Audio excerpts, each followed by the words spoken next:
Alright guys, sa mapagpalang araw sa inyong lahat, meron tayong reaction video dito kay Rob Trip, dito kay LB Vergara, isang kasambahay, latest news Senate hearing para sa Franz Ruiz and family. Ang dapat makulong na, dapat makulong at makamit na ang hustisya ni Manang LB at mabayaran sa mga danyos permisos. Ayan, panoorin po natin. Kay Kuya Dodong. Sabi ko baka pati siya nadamay dahil lang sa Sabi ko po bakit po hindi pa tumigil yung amo ko?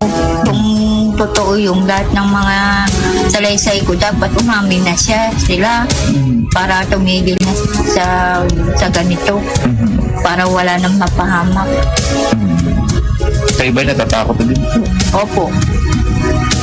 Nung dinala po ako dito ng dalawang kapatid, yung nag-aalaga sa akin, iyak pa rin po ako ng iyak. Sabi ko, bakit nag-alis pa tayo doon? Ligtas naman tayo doon.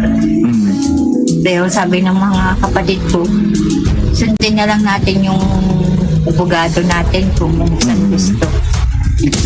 Sunod na lang po namin. Ang hiling ko lang po sana tumigil na yung amo ko. Sana bayaran niya yung ginawa sa akin para matahimik na pare-parehas. At sana ito, hinihiling ko, sana bigyan din ako ng magbabantay ng security. Magbantay din sa akin, opo. Dito, Nanay LV, di ba parang sumalang kayo sa Senate hearing ulit? May parang plano pa daw po ulit na parang another round the Senate hearing. Ano po daw sabi sa inyo? Yung pong pinipilit ako na sabi ng mga amo ko, Ate LV, alam mo yan, alam mo yan. Alam mo na yung mga pinagsasabi sa'yo. Sabi ko, ate, sinungaling ka. Totoo lahat ang mga sinasabi ko.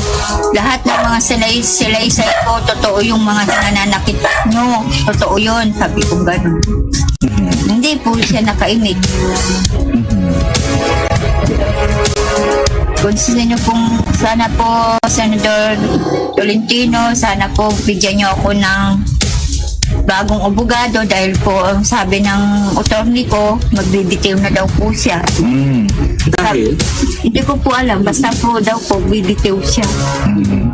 Yun po, hinihiling ko kay Senador Tolentino at kay Jinggoy na bigyan ako ng bagong abogado. Kailan po sinabi sa inyo, Nanay LV, na aalis na or magbibitiw na itong abogado kung nakawag sa kaso?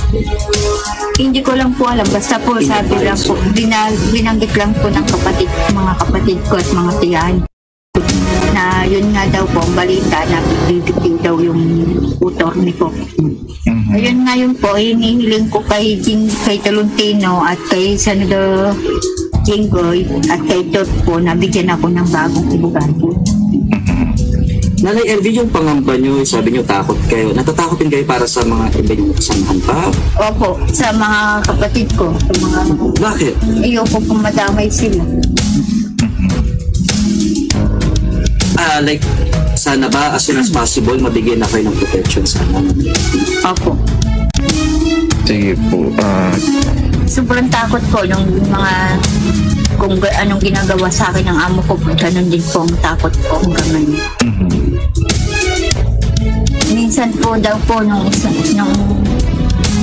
isang araw may nagpunta dito sa tiyahin ng pamangkin ko. Sabi may nagpapalod daw po. Sabi niya yung kapitbahay namin, yung tiyahin, wala mo naman po kami load dito. Taga saan po kayo? Taga bayan daw. Sa Batangas ng bayan. Sabi ng kapitbahay namin, ba't nakakating sila dito na taga dito? So, kilala niyo may mga umiikot na sumusubaybay dito? Yung mga nagmamatyag sa inyo?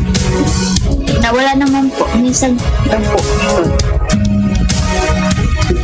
Nay, sorry, last na lang, no? Mensahe nyo kay Dodong na, kasi talagang naninindigan siya na magiging witness siya dahil sa mga pananakit sa inyo. Anong mensahe niyo kay Dodong na gusto bang pasalamatan sa kabila ito nangyari?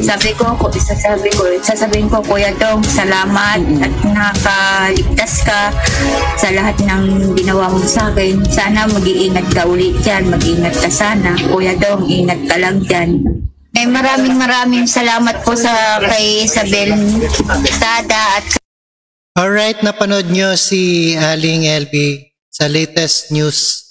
Ayan, isang kasambahay na minaltrato at humingi ng hustisya at mukhang ibibitawan siya ng kanyang attorney at humingi sa ating Senators Rapi Tulfo, Jinggoy Estrada at kay Senator Tolentino at bigyan nyo ng isang hustisya si Manang LB Vergara sa kanyang pinaglalaban at mabayaran din.